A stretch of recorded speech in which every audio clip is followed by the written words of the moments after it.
সদ্য পদত্যাগ হওয়া একজন প্রতিষ্ঠান প্রধানের লেখা। আমি যেহেতু প্রায় 22টি বছর প্রতিষ্ঠান প্রধান হিসেবে ছিলাম, তাই ব্যর্থতা আমারই।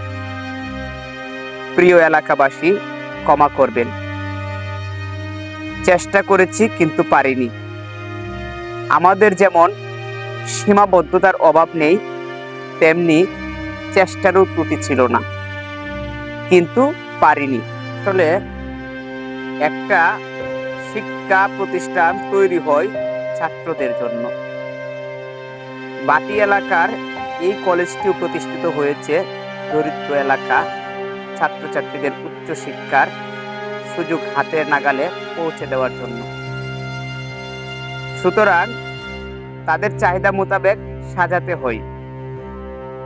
আমি আমার ছাত্রদেরকে নিজের সন্তানের মতো ভালোবেসেছি, তাদের উত্তম ভবিষ্যতের জন্য চেষ্টা করেছি, আদর দিয়েছি, সুহাগ করেছি, ধমক দিয়েছি, বুকে টেনে নিয়েছি, কিন্তু চাহিদা পূরণ করতে পারিনি।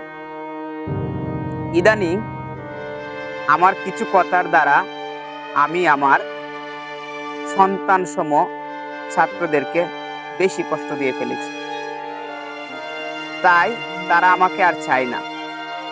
ক্ষমার কোনো সুযোগও নেই।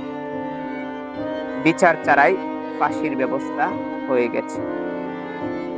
আমি মেনে নিয়েছি, সারা পৃথিবীতে সন্তানের জীবন সাজাতে গিয়ে অনেক বাবা মাই নিঃস্ব হয়ে পথে বসে। আমি এর ব্যতিক্রম হব কেন? তারা তো কোমলমতি, বুঝতে পারেনি। এক বাবাকে শাস্তি দিতে গিয়ে তারা তার আরেক ভাই বোনদের রিজিক বন্ধের হাতিয়ার হয়েছে। আমার কোমলমতি শিক্ষার্থীদের আর কি দোষ?